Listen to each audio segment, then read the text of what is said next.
Finally we are leaving from की monastery.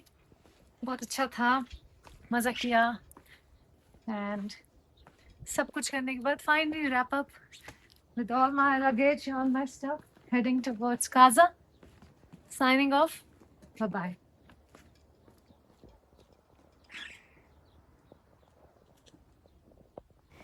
की monastery को बाय बाय तो कर दिया, बट एक नई मुसीबत सामने आ गई थी, which is E22 DEF dosing mall functioning. और ये हमें बिल्कुल पता नहीं था कि ये क्या बला है। चैट जीपीटी से पता किया कि ये होता क्या है, एंड हम इतने हताश हो गए थे। फाइनली हमें चंडीगढ़ मोटर्स मिला, जहाँ पे हमने भैया का 2 घंटे वेट किया। जो सिर्फ ओनली एक बंदा ऐसा है पूरे काजा में जिसकी स्पेशलिटी है भाई हर एक गाड़ी के लेके। तो इनका हमने वेट किया। ये है सोनम भाई। सोनम भाई ने अपनी एक्सपर्टीज़ दिखाई, और ये जो कला है ये सिर्फ भाई के पास ही है। जो बाकी भाई के 4 बंदे हैं इनको भी नहीं भैया ने सिखाया है। तो उन्होंने पता कराया कि इसमें हुआ क्या है। तो फाइनली पता चला कि जो DEF इंजेक्टर है वो चोक हो गया है। तो उसकी भैया पूरी मरम्मत करना शुरू कर गए। मैंने भी टाइम पास करना शुरू किया, भैया से गप्पे मारी, जो कि भैया ने ज़्यादा भाव नहीं दिए क्योंकि भैया अपने काम पे ही व्यस्त थे एंड वो बिज़ी थे पूरा स्कैनिंग करने के लिए। तो उससे पता चला कि एक्चुअल में प्रॉब्लम कहाँ आई थी। एंड मैंने HD ने थोड़ा थोड़ा टाइम पास किया, वादिया इन्जॉय की, क्योंकि अब क्या करना था, अब तो एक्सपर्टीज़ के हाथों गाड़ी लगी गई थी।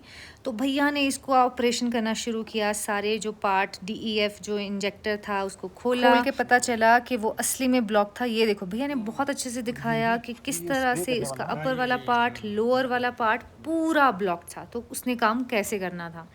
एंड फिर भैया ने बहुत अच्छे से उसको पूरी तरीके से साफ़ किया, गर्म पानी का यूज़ करके। उस सारा जो पार्टिकल एक्यूमुलेट हुए थे उसको क्लीन किया, और तो और भैया ने कपड़े से भी अच्छे से क्लीन किया, अंदर से बाहर से, ताकि पूरा का पूरा DEF इंजेक्टर अच्छे से काम करे, हमें और कहीं पे भी अब प्रॉब्लम ना आए।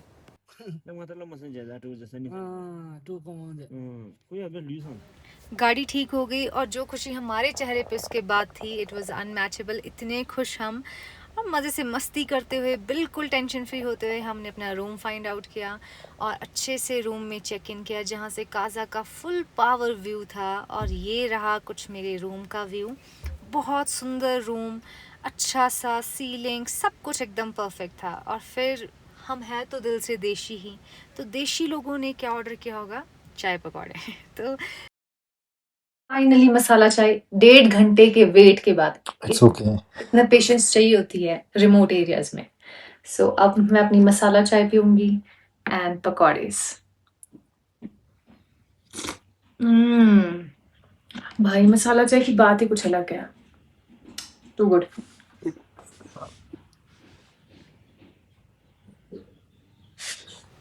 चाय पकौड़े ख़त्म करते ही हम आगे बाहर जो बैल्कनी का व्यू था, और हमने सोचा क्यों ना साथ मिल के भी कुछ पिक्चर्स, कुछ वीडियोस क्लिक की जाए, क्योंकि पीछे एक बवंडर चल रहा था, एक रेत का जो तूफ़ान आप बोल सकते हैं वो चल रहा था। हमने बहुत अच्छे से उसको देखा, काजा की वादियों को देखा। एंड ये था कुछ शाम हमारी।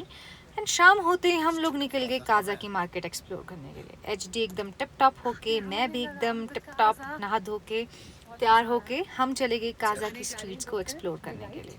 तो काजा की जो एक ओल्ड मार्केट है वही उसकी मेन मार्केट है। वहाँ पे मोस्टली पैदल ही वॉक किया जाता है। तो हम छोटा छोटा रास्ता लेके आगे चल पड़े। सामने क्यूट सा डोगेश भाई भी हमें मिला, जिससे हमने बातें की। उसने हमारी तरफ देखा भी और हमारे साथ बात करने की कोशिश की। उसके बाद हम चलते गए, और हमने काजा में जो इतनी अतरंगी सुंदर मार्केट थी उसको देख देख के सिर्फ विंडो शॉपिंग की, क्योंकि अंदर हम जा नहीं रहे थे, कुछ खरीद हम रहे नहीं थे, बस बाहर से आंखें सेके जा रहे थे, एक दुकान से दूसरी दुकान, दूसरी दुकान से तीसरी दुकान। पर इतना सब कुछ था, मन तो कर रहा था सब कुछ ले लें, बट ट्रैवल करते हुए और भी चीज़ें हैं, और वहाँ पे भी ध्यान रखना पड़ता है, सब कुछ नहीं खरीद सकते। इसी नोट पे अपने दिमाग को, अपने दिल को समझाते हुए, बाहर से ही दुकानों को देखते हुए फिर अगली गली पकड़ी। और इसी प्रकार चलते चलते चलते चलते हमें मिल गया एक कैफ़े, क्योंकि हम लोग काफ़ी देर से भूखे भी थे, और मिल गया हमें कैफ़े पीती। कैफ़े पीती में जैसे ही हम अंदर गए, भाई सबसे पहले तो उनका एम्बियंस, क्या एम्बियंस था, अमेजिंग। थोड़ी देर रुकना पड़ेगा, आएगा अभी, मुझे थोड़ी सीढ़ियाँ चढ़ने दो, तुम बने रहो।